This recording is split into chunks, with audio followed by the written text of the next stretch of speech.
I trusted my son completely until he left me alone at a foreign airport with no money, no phone, and no documents. While I struggled to survive and find my way back, he believed I was gone for good and free to take my house. What he didn't know was that I was already returning, and the moment he opened that door would change everything. Before I tell you how I walked back into my own house while he was still celebrating, do me a small favor. Support the channel and drop a comment telling me where you're watching from. Stories like this only travel when people pass them along. I came back from the restroom to find them standing too close together. Marcus and Elaine, my son and his wife. Their heads were bent, voices low, urgent. They stopped talking the instant they noticed me. Marcus straightened, as if he'd been caught reaching for something that wasn't his. Elaine's smile came fast, brittle, too bright to be real. Everything okay? I asked, easing myself into the chair at gate 22. Marcus didn't look up from his phone. Yeah, just tired. Elaine nodded quickly. Ready to be home. I miss my bed. We still had almost an hour and a half before boarding. The vacation in Valmora had been pleasant on the surface. Sun, dinners by the water, polite conversation. But something had shifted that morning. I felt in the way Marcus avoided my eyes, in the way Elaine folded and unfolded her boarding pass until the paper creased white. 20 minutes later, Marcus stood abruptly. Dad, can you grab water and snacks for flight? You know what we like. I rose halfway. We can all go. No. He pressed a folded bill into my palm. $20. His hand was cold. I need make a work call. Elaine's heading to the restroom. The insistence in his voice didn't match the request. I looked at Elaine. She was already staring at her phone. All right, I said. The airport shop was small. I took my time. Imported water from Marcus. The brand he insisted was cleaner. Trail mix Elaine liked. A protein bar for myself. The line crawled. A family ahead of me struggled with a stroller. Minutes slipped by. When I turned back toward the gate, the seats were empty. Not rearranged. Not shifted. Empty. No bags. No jackets. No sign anyone had been there at all. The plastic bag slid from my fingers. I tore through my backpack. Clothes. Toiletries. Nothing else. The inner pocket where my passport always stayed was empty. The side pocket, no phone. No wallet. I checked again, faster this time, then slower, hoping I'd miss something. Nothing. I ran to the gate counter. The couple were sitting here. I said, try and keep my voice steady. Did you see where they went? The agent typed, eyes flicking across her screen. The Nolan party took the earlier flight. Upgraded to Denver. Denver? My voice cracked. We would go to Harbor City. She looked at me with a kind of sympathy that arrives too late. Their passes were for the Denver connection. Sir, they departed 20 minutes ago. I sat back down hard. $20. That was all I had left. $20 and a bag of water I'd bought for them. Security took my report. The consular office explained my options. Emergency documents. Delays. Fees. I walked out into the street alone, watching planes lift into the sky, one of them carrying my son farther away with everything he'd taken from me. That night, lying on a narrow hostel bunk, something inside me hardened. Fear faded. Shock burned away. In its place came clarity. Marcus thought distance would protect him. He thought time would do the work for him. He thought I'd be trapped long enough for him to finish what he started. He was wrong. I wasn't stranded. I was invisible. And invisible men can move faster than anyone expects. Morning came without comfort. The ceiling fan in the hostel clicked in a slow, uneven rhythm, slicing the air again and again as if measuring time I couldn't afford to waste. Around me, strangers slept, rolled over, whispered in languages I didn't understand. Everyone there had a plan. Everyone except the man who had been deliberately erased by his own son. I sat up before dawn, careful not to wake anyone, and rebuilt myself piece by piece. Panic wouldn't get me home. Thinking would. First problem, identity. Second, money. Third, distance. I walked the streets of Almora as the city woke up. Vendors setting out fruit, buses coughing awake, tourists drifting toward breakfast cafes with phones in hand. Every phone I saw reminded me of the empty weight in my pocket. I reached the consular office just after it opened, sat across from a woman named Helen Brooks, who listened without interrupting while I explained everything. The vacation, the gate, the empty seats, my son taking my passport, my phone, my wallet. She studied my face carefully when I finished. Not with pity, with assessment.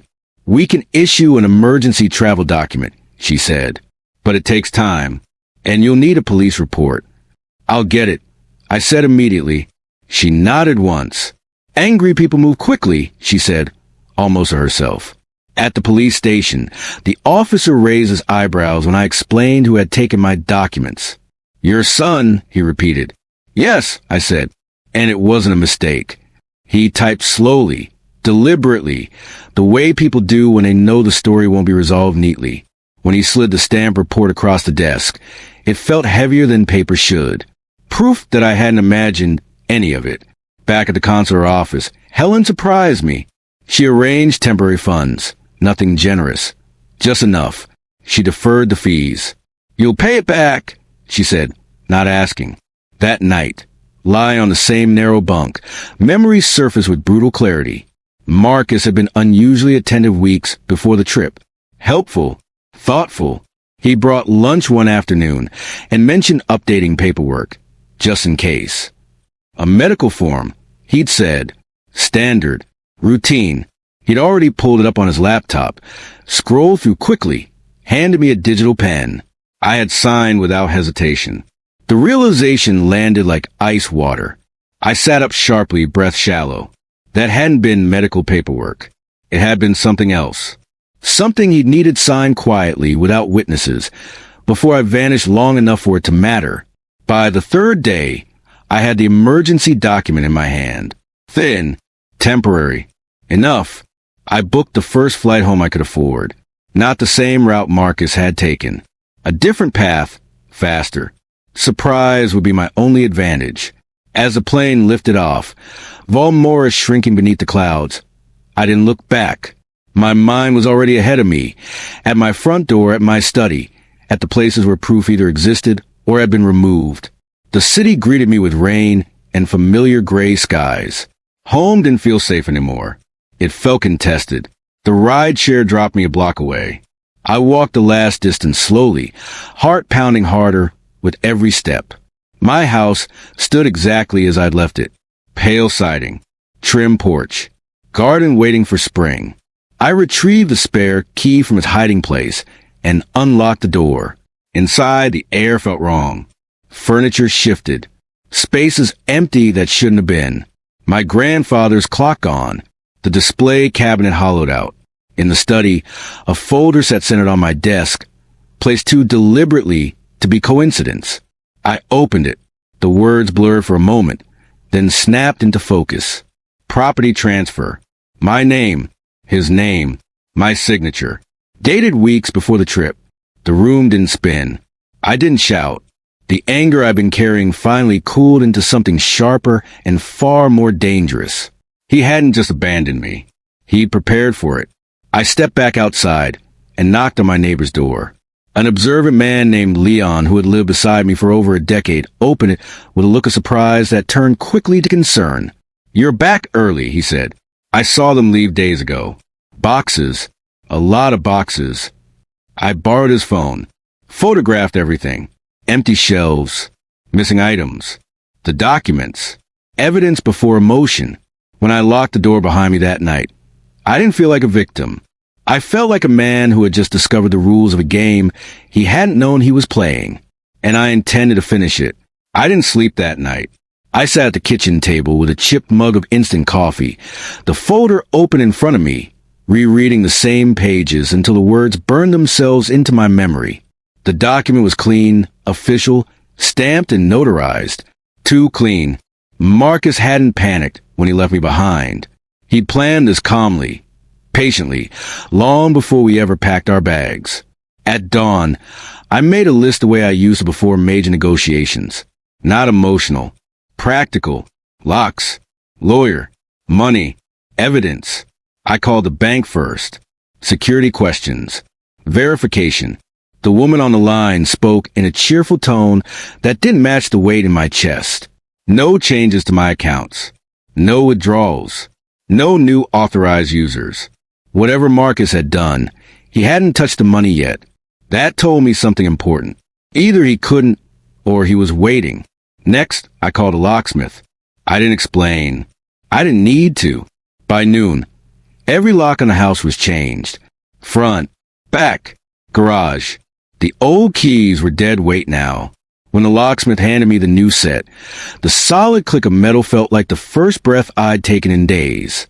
I moved through the house afterward, not cleaning, not rearranging, claiming, shifting furniture just enough, opening windows, letting the place know I was back. Then I made the hardest call of the day. The attorney's office downtown didn't offer immediate appointments. Until I said one sentence. My son tricked me into signing my house away and abandoned me in another country.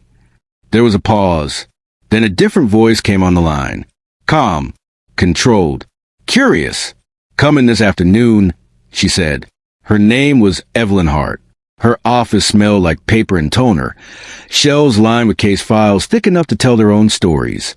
She read the document slowly, carefully, once, then again. This is a valid transfer on its face, she said finally. But fraud doesn't announce itself. It hides in context. She asked questions that felt surgical. What exactly had Marcus said when I signed? Where were we? Was there a copy provided? Did I read it? Had anyone witnessed the explanation? Each answer tightened the picture.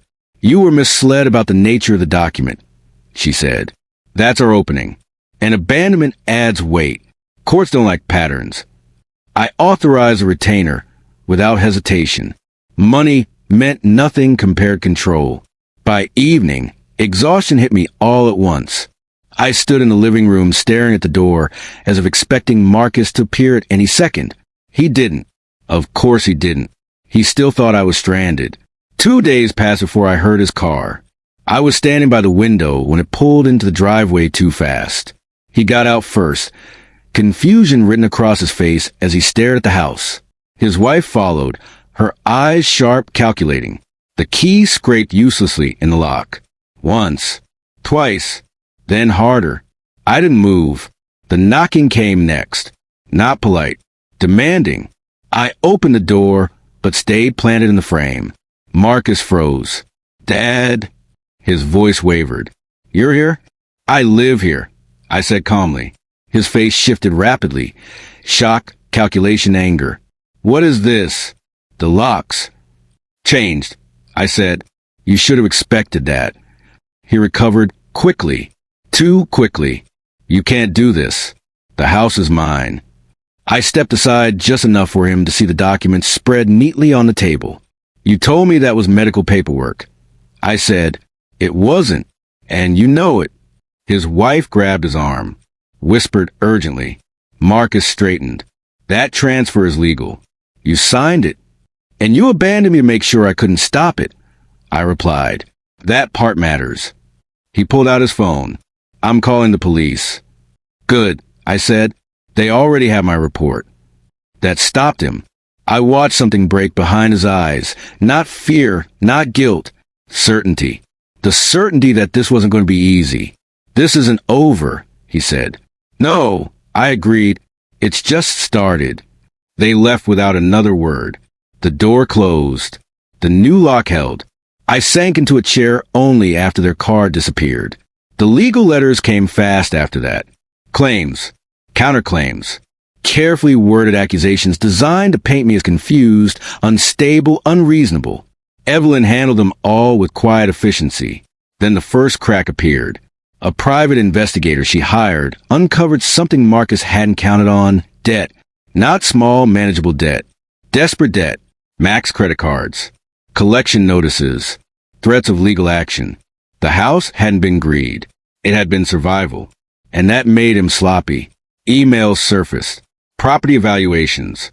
Messages sent to real estate agents weeks before our trip. He'd been pricing my house before I signed anything. Planning before I disappeared. When Evelyn slid the printed emails across the table, I didn't feel anger anymore. I felt inevitability. Marcus had mistaken patience for weakness, and now every move he'd made was lining up against him.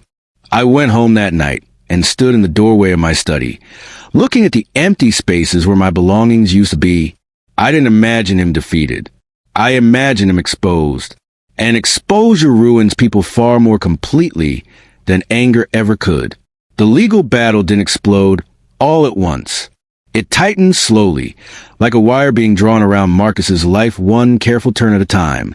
He thought the document would end everything cleanly. He was wrong.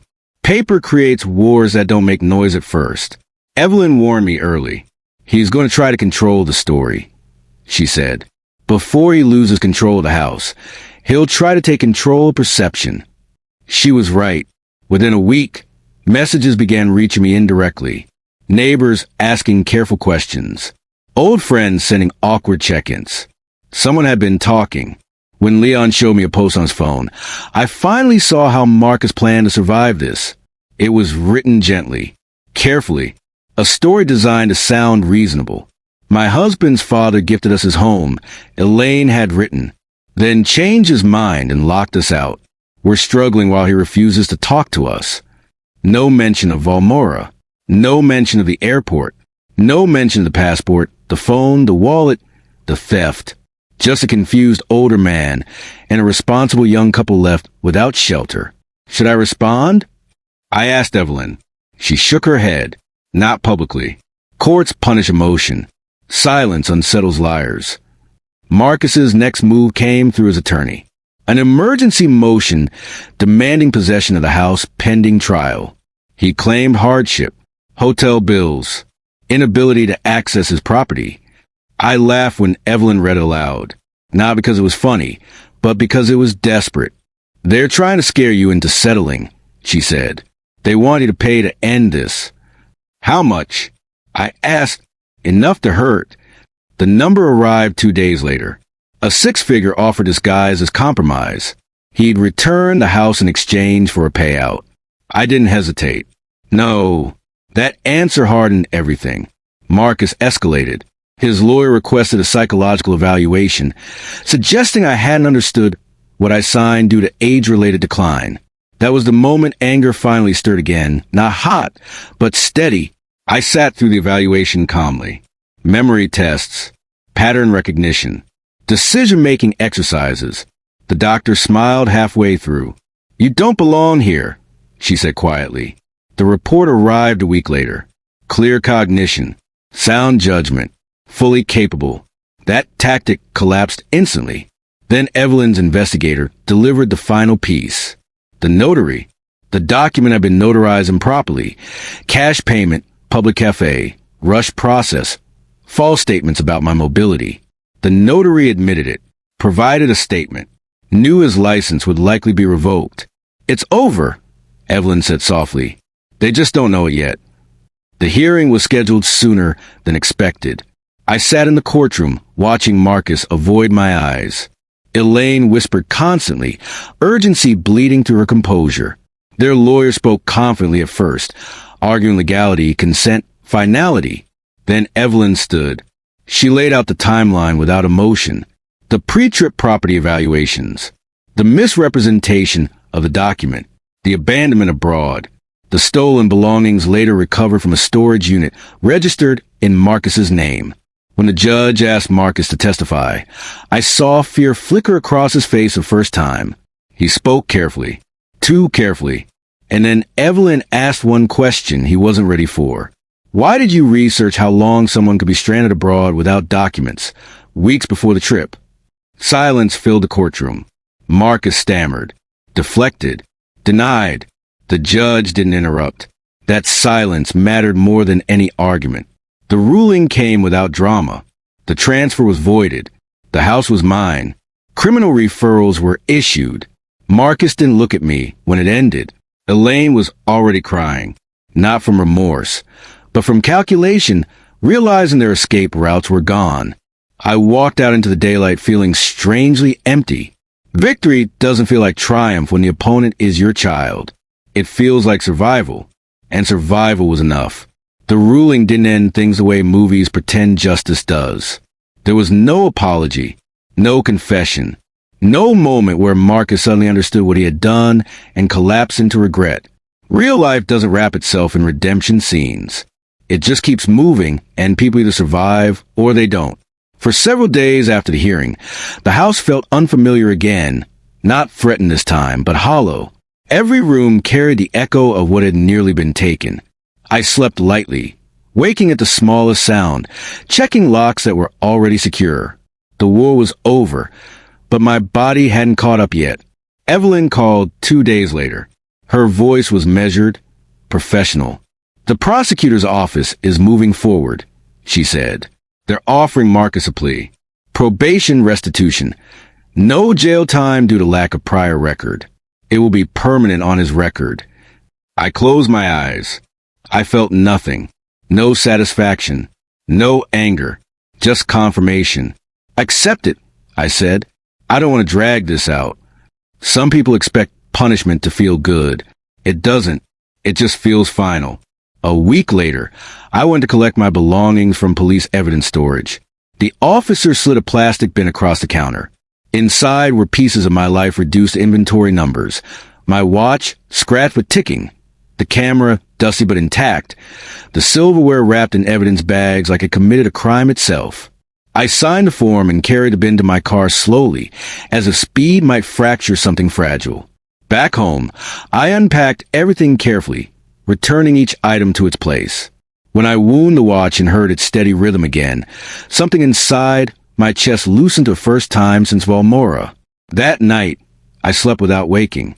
Marcus never contacted me again. Elaine tried once, through an email forwarded by Evelyn's office.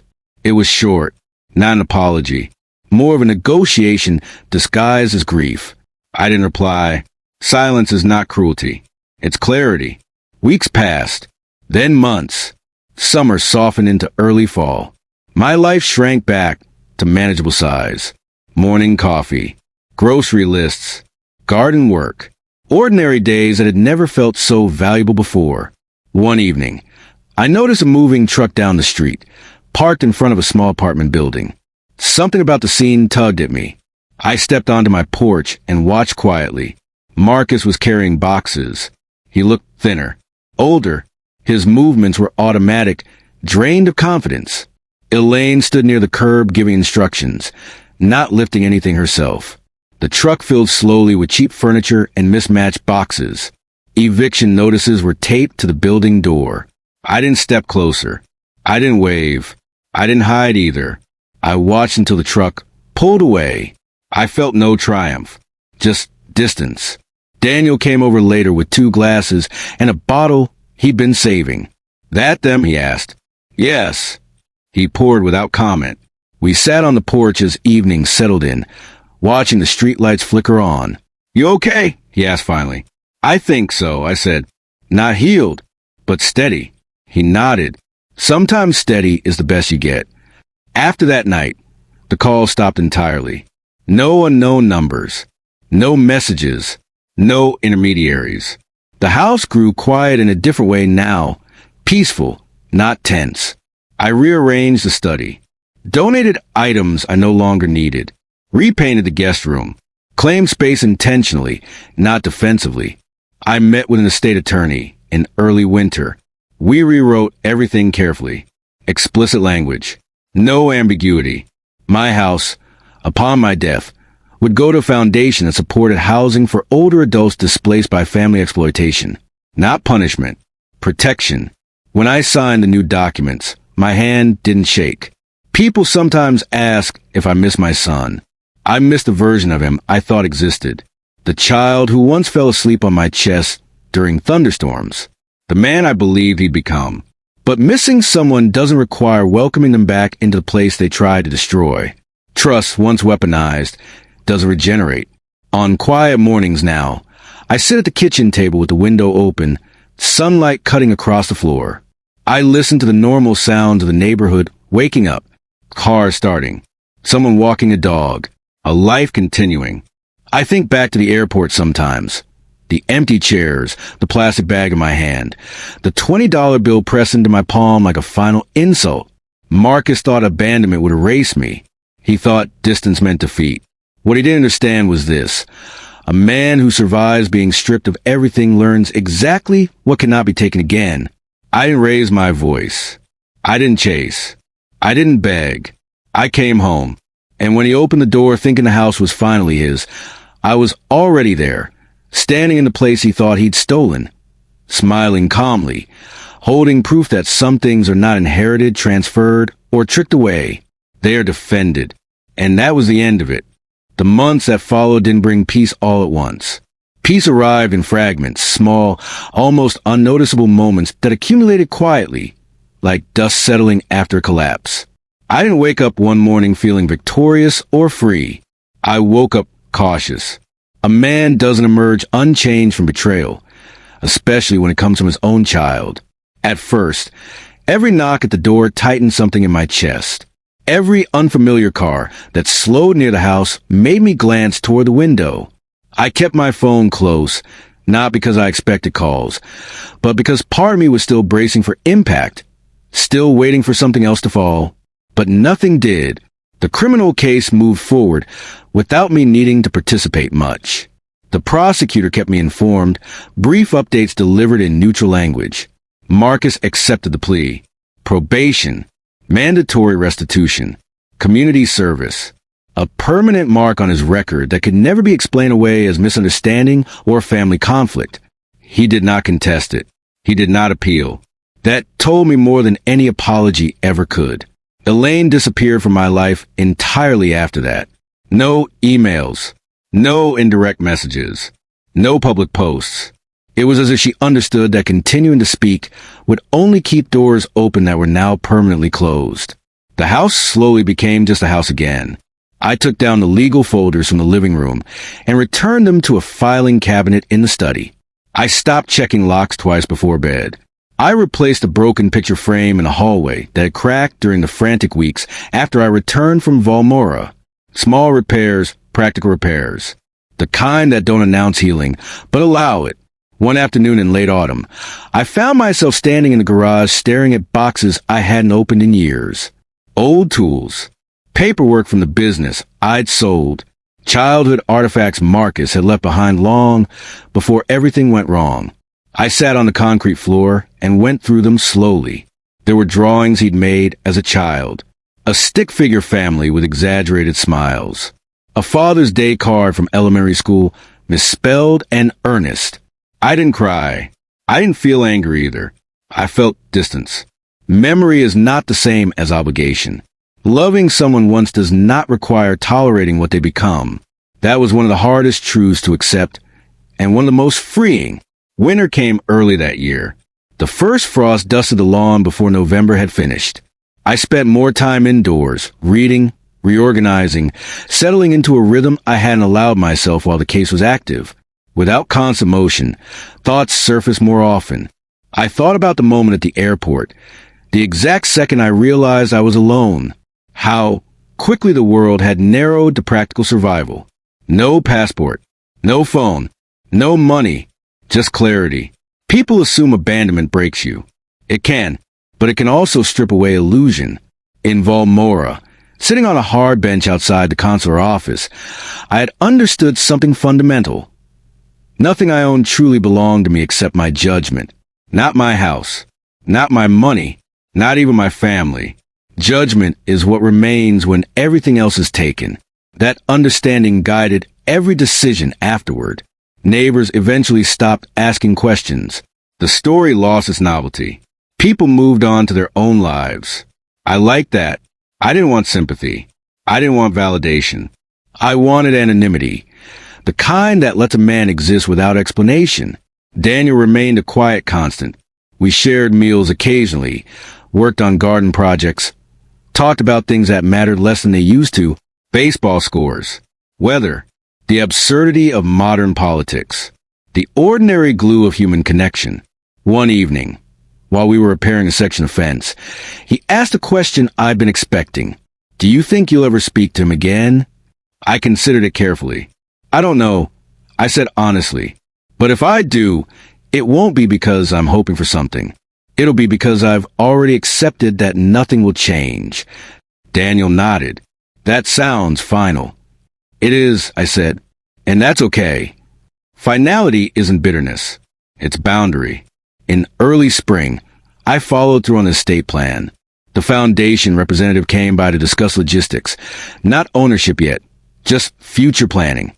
A calm, respectful woman who spoke about dignity, housing stability, and elder independence.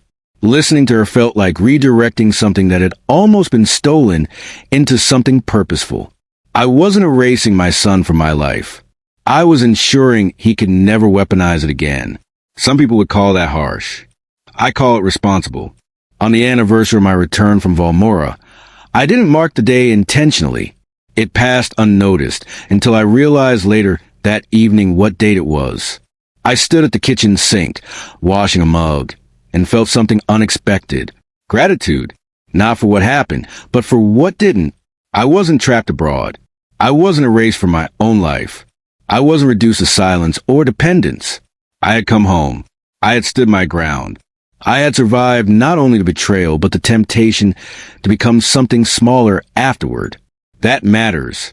There's a quiet dignity in refusing to chase those who leave you behind. The last update I received about Marcus came indirectly months later. Daniel mentioned it casually, not knowing whether I wanted to hear. He's working nights now, he said. Warehouse job, I think. Different city. I nodded. That was all. I didn't ask where. I didn't ask how he was doing. Knowing would not improve anything. Closure doesn't require answers. It requires acceptance.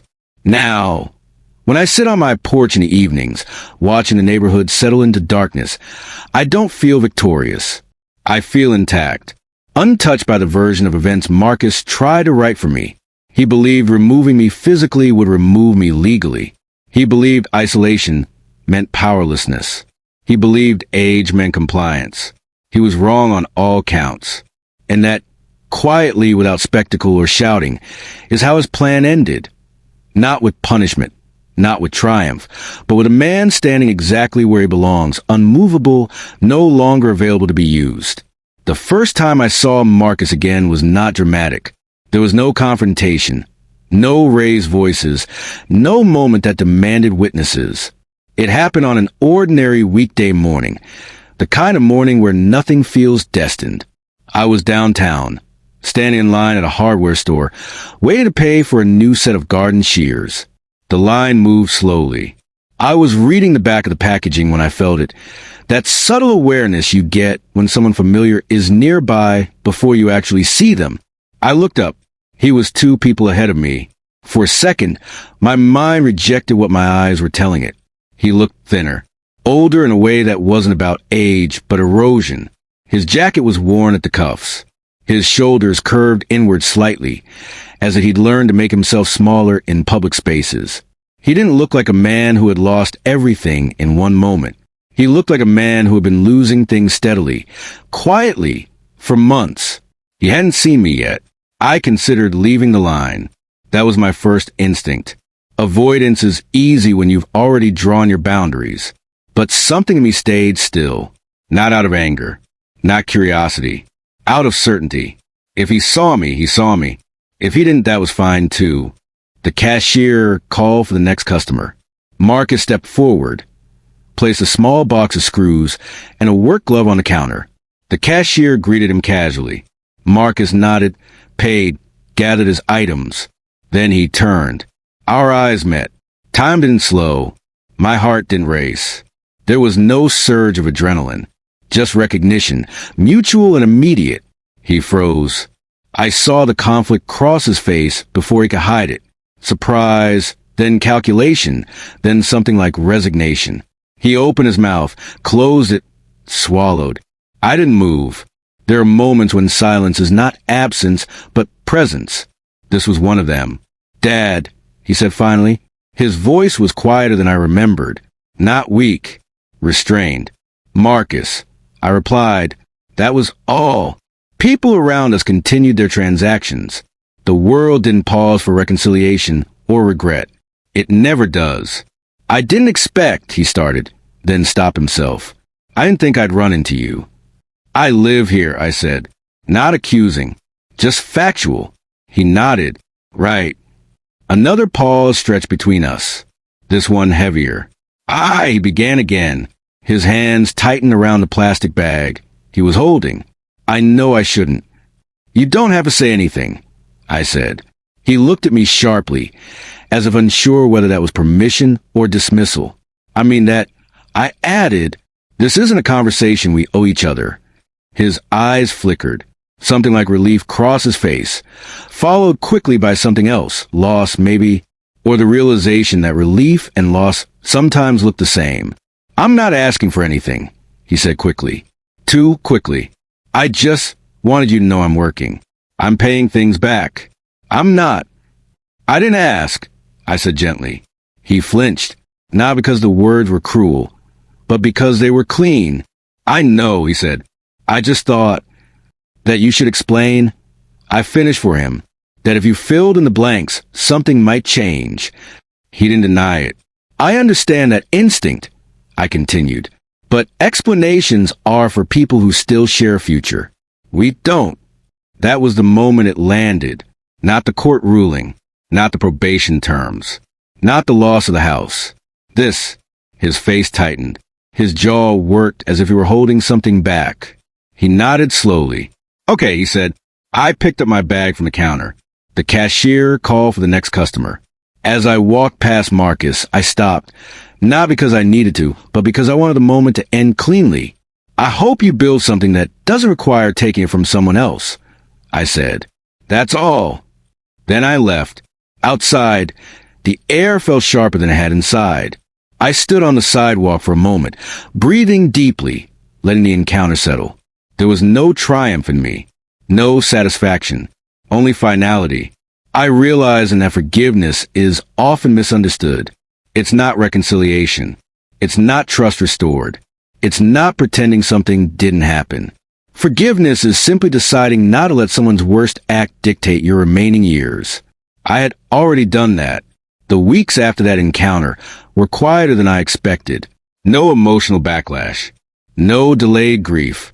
Just continuation. I sold the remaining business assets I'd been holding onto out of inertia.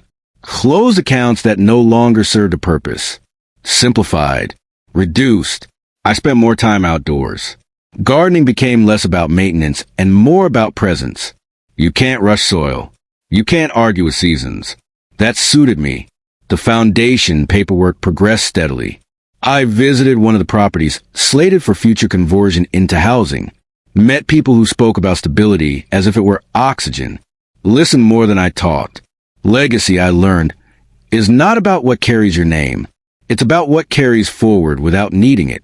Occasionally, I caught myself wondering who Marcus might have been if he hadn't chosen the path he did. That curiosity didn't hurt. It didn't soften anything either. Speculation is not responsibility. One afternoon, months later, I found an envelope in my mailbox. No return address. Inside was a folded sheet of paper. Marcus's handwriting. I recognized it instantly. It was short. I'm not asking you to respond. I just needed to write this somewhere it might land. I understand now that what I did wasn't about money or fear. It was about entitlement. I convinced myself I deserved things I hadn't earned because waiting felt unbearable. I broke something that can't be fixed. I know that. I won't contact you again. I hope you're well. That was it. No apology that demanded acceptance. No plea. No bargaining. I folded the letter once and placed it in a drawer with other documents that belonged to the past. I didn't reread it. I didn't destroy it either. Some things don't need a response to be complete. As summer edged toward fall again, I found my days filled with small, deliberate routines. Morning walks, reading before bed, occasional dinners with neighbors, quiet work with the foundation. I slept better. The house felt different, not haunted, not heavy, simply inhabited, lived in without tension. One evening, as I sat on the porch watching dust settle, I thought about the man I'd been before the airport, how much I had assumed permanence, how casually I trusted continuity.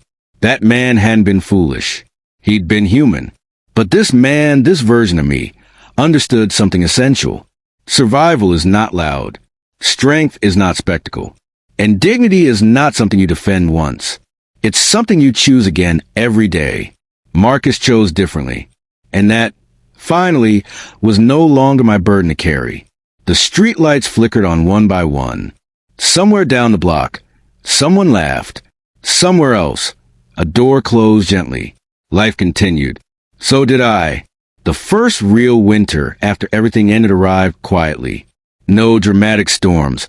No cinematic snowfall that erased the world in white. Just gray mornings, wet sidewalks, and the steady discipline of colder air. I found myself welcoming it. Winter has a way of stripping things down to essentials. You don't decorate survival in winter. You prepare for it. My days settled into a rhythm that felt earned rather than accidental. Wake early. Coffee while the house was still silent. Read the news. Then something older, history, essays, books written by people who had already survived the kind of disillusionment that once felt uniquely mine. I learned quickly that it wasn't unique at all. It was simply personal. The foundation work accelerated as the year closed. Properties were inspected. Budgets refined. Meetings held with people who didn't know my story and didn't need to. That anonymity was a relief. I wasn't a cautionary tale or a betrayed father in those rooms. I was simply someone helping move plans forward. One afternoon, while reviewing architectural drafts, a young project manager asked why I'd insisted on ground floor accessibility exceeding legal requirements. Because someday, I said, someone will need it before they know they do. She nodded, scribbled a note, and moved on. No follow-up questions. No curiosity about motivation. Just implementation. That felt right. At home, I began sorting through things I'd avoided touching for months. Old paperwork. Boxes from the attic. Items that survived moves, decades, marriages, deaths, and finally betrayal. Some objects held memory without pain. Others still carried weight. I took my time. There was a box labeled in my wife's handwriting. Inside were photographs, letters, notes she'd tucked away without ceremony. I sat on the floor with my back against the couch and went through them slowly.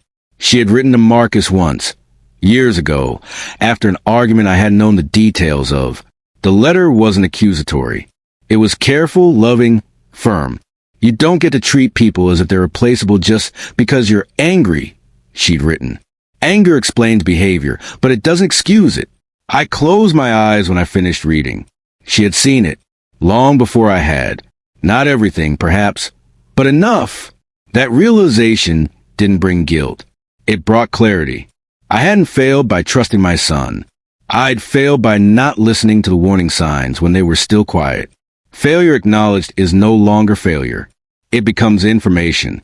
As the year turned, invitations arrived, holiday dinners, neighborhood gatherings, quiet celebrations. I accepted some, declined others. I learned that solitude chosen feels different from solitude imposed. One is loneliness. The other is peace. At one gathering, someone asked if I had children. The question landed softly, not prying. Casual. I have a son, I said.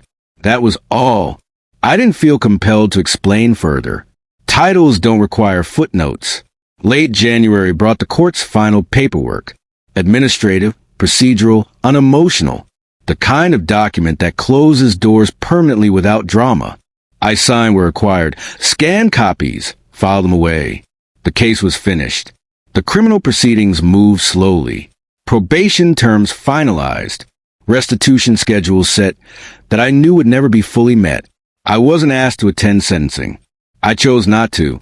Justice doesn't require an audience. One morning, while walking the neighborhood, I noticed a for lease sign on a building a few blocks away. New construction. Affordable units. I recognized the developer's name from a foundation meeting. Progress is rarely poetic. It's functional, unremarkable, and necessary. Spring returned eventually, as it always does. The garden responded better than I expected. Perennials came back stronger than before. Some plants didn't survive. I replaced them without sentimentality. Nature doesn't mourn what doesn't grow. I received another letter from Marcus that spring.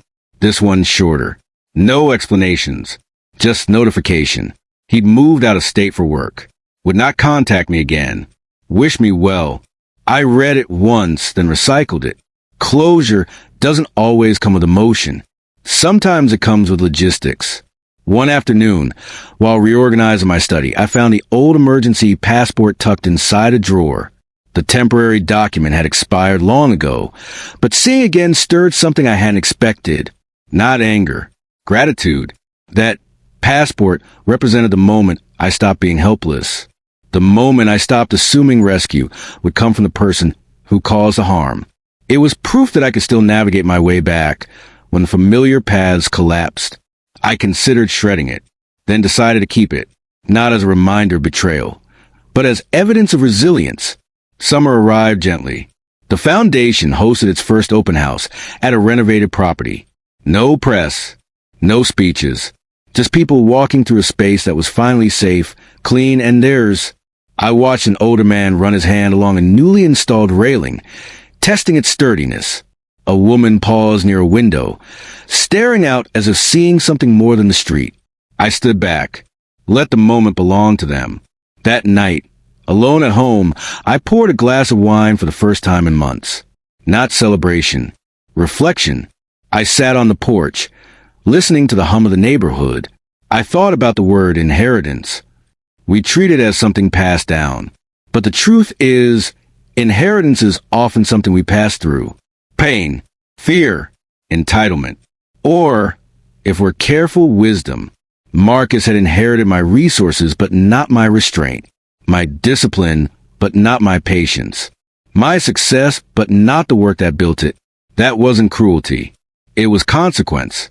As summer waned, I made a final decision about the house. I wasn't ready to leave it, but I was ready to change its future. I met with the foundation's board and amended the long-term plan. Upon my death or earlier, if needed, the house would be transferred into a transitional living program. Not sold, not preserved as a monument, used. I signed the amendment without hesitation. The house had served me. It could serve others. In early fall, I ran into the hardware store cashier again. She recognized me, asked how the garden was doing. We talked briefly about weather patterns, soil acidity, nothing important. Normal conversation. Normal life. That was a real victory. No dramatic reversal. No public reckoning. Just continuity without fear. On the anniversary of the airport, I didn't mark the date intentionally. It passed without ceremony. I realized weeks later that I'd missed it. That's how I knew the story no longer owned me. I had moved beyond survival into authorship of my remaining years. Trust, I learned, is not something you give once. It's something you renew selectively. Family, I learned, is not guaranteed by blood. It's sustained by behavior. And dignity, real dignity, is not reclaimed through confrontation, but through consistency. I still think of Marcus occasionally. Not with bitterness. Not with longing. Just acknowledgement. He made his choices. I made mine. The difference is, I can live with mine. As autumn deepened, leaves gathered along the curb outside my house. I swept them into neat piles, worked until my shoulders ached slightly, then rested. Inside, the house was warm, quiet, secure. No locks needed changing. No documents waiting to ambush me. No surprises lurking behind trust. I closed the door behind me, turned the key once, not out of fear but habit, and set it gently on the hook by the door. Some stories end with triumph. Mine ended with peace. And that was enough. The final stage of any reckoning is not the moment when the conflict ends, but the moment when you stop waiting for it to resume. That realization came to me one ordinary morning, months after everything had settled. I woke before sunrise, as I often did now, and lay still in bed listening to the house breathe, the soft tick of the hallway clock, the distant hum of a passing car, the faint creak of wood adjusting to the change in temperature. Nothing was wrong. Nothing was pending. And for the first time in a very long while, nothing felt unfinished. I dressed, made coffee, and sat at the kitchen table without opening my phone or the newspaper. I didn't need information. I needed presence. The cup warmed my hands.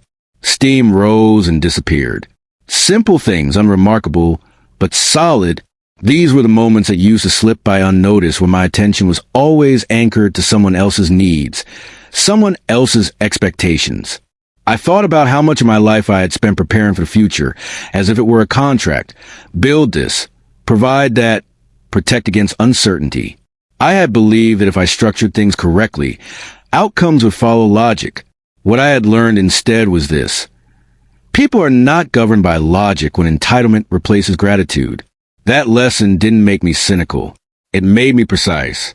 I spent the morning organizing my study, not in a rush, not with a goal beyond clarity. Old folders were archived, redundant paperwork shredded. Only what mattered remained. The house no longer felt like a fortress or a battleground. It felt like a place that knew where it stood. In the early afternoon, I received a call from the foundation director. One of the transitional housing projects had reached capacity ahead of schedule. Demand was higher than projected. She asked if I would approve reallocating funds from a future phase to accelerate expansion. Yes, I said without hesitation. Do it. After we hung up, I sat quietly for a moment. This, I realized, was what control felt like when it wasn't rooted in fear. Not dominance. Not reaction. Just aligned decision-making. Later that week, I attended a small dedication ceremony. No banners. No speeches. Just keys being handed over. I stayed at the back of the room. Watched faces change when people realized the space was theirs. Not temporarily, not conditionally, but genuinely. One woman hugged the key ring like it might disappear. Another laughed quietly, as if unsure whether joy was allowed yet. I didn't introduce myself. I didn't need recognition. Legacy isn't about being known. It's about being useful after you're gone. That night, back home, I cooked dinner for myself. Nothing elaborate. Something warm. Familiar. I ate slowly, savoring the act rather than the taste. I thought briefly of Marcus then, not as he was at the end, but as he had been years ago. The boy who once asked me how engines worked. The teenager who wanted everything immediately. The adult who mistook proximity for entitlement. There was sadness in that memory, but no ache. The kind of sadness you feel when a storm passes and leaves behind damage you didn't cause and can't undo. I had stopped asking why a long time ago. Why is a question that keeps you tethered to the past. What now is a question that sets you free. As winter approached again, I made a decision that surprised even me. I scheduled a full medical review. Not because I was afraid, but because responsibility doesn't end with vindication. It continues quietly, deliberately. The doctor reviewed my results, smiled, told me I was doing well for my age. Recommended minor adjustments. More walking. Less sitting. I nodded, grateful not for the reassurance, but for the opportunity. I had time. That mattered. One evening, while organizing the garage, I came across a box I hadn't opened since before the airport. Inside were tools Marcus and I had once used together. Some worn, some barely touched. I sat on the concrete floor and examined them. I kept a few, donated the rest, not out of bitterness, out of discernment. There is a difference between honoring the past and hoarding it. The holidays came and went quietly. No forced celebrations. No empty chairs demanding attention. I spent time with neighbors. Volunteered one afternoon serving meals. Laughed more than I expected. Life, it turns out, doesn't wait for reconciliation to resume. It simply continues. In early spring, I updated my will one final time. Everything was clear. Everything was documented. No ambiguity. No loopholes. No assumptions. I left instructions not just for assets, but for intentions. I felt lighter after signing. Not because I expected to leave soon, but because I had removed uncertainty from the equation. One afternoon, I received a message forwarded from an unfamiliar number. Marcus had tried to reach the foundation, asking if there was any way to contribute anonymously. The director had declined to engage and informed me out of transparency. I read the message once. Then I replied with a single instruction, no response necessary. Not because generosity is unwelcome, but because access is not automatic. Change is proven through consistency, not gestures. Weeks passed, then months. I stopped measuring time by distance from the betrayal and started measuring it by quality of days. How often I laughed, how deeply I slept, how little I felt the need to explain myself. One evening, sitting on the porch as twilight settled, I realized something that surprised me. I was no longer defining myself as a father who had been betrayed. I was simply a man who had survived something difficult and chosen not to let it define the remainder of his life. That distinction matters. Trauma demands attention. Healing demands boundaries. I had learned both. The final confirmation came not through any dramatic event, but through absence. No more letters. No more legal notifications. No more second guessing. Silence, not the tense kind, but the peaceful kind. The kind that lets you hear your own thoughts again. On the anniversary of my return home, the day I unlocked the door and found everything changed, I stood in the entryway and looked around. Same walls, same floors, different meaning. This house had witnessed loyalty and betrayal, fear and resolve, loss and reclamation. It had done its job. So had I. I locked the door that night the same way I always did, once gently, not out of fear, out of habit, out of respect for the life inside. Before turning off the light, I paused, allowing myself one final acknowledgement, not of anger, not of grief, but of endurance. Some people seek justice to feel powerful. I sought it to feel safe. And in doing so, I learned that the quietest endings are often the strongest, because they don't ask for applause. They simply stand. That chapter was over. And the life ahead, unburdened, deliberate, and my own, was finally, unmistakably beginning. If my story stayed with you, take a moment to support it. Subscribe to the channel. Share your thoughts in the comments, and let me know where you're watching from. Your engagement helps these stories reach people who may need them most.